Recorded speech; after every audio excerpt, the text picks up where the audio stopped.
Alam mo ba na ang winter season sa Taiwan ay pwedeng magbago ng lahat sa monthly budget mo? Noong una kong naranasan ang winter dito, hindi ko in-expect na ganito pala kamahal.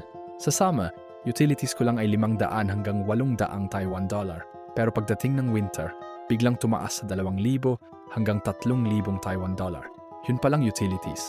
May mga gastos pa na hindi mo naisip. Winter clothes, 2,000 hanggang 5,000 Taiwan dollar. Groceries, mas mahal din ng 500 hanggang 1,000 Taiwan dollar. Tapos yung shared dorm heating, minsan kailangan mo pa bumili ng sariling portable heater. Kapag nagkasakit ka pa dahil sa lamig, dagdag gastos na naman sa gamot. At clinic, ang nakakalungkot pa, kapag hindi ka comfortable sa lamig, nabawasan din ang energy mo sa work. Meaning, less overtime opportunities sa exact time na mas mataas ang gastos mo. Hindi ito pananakot.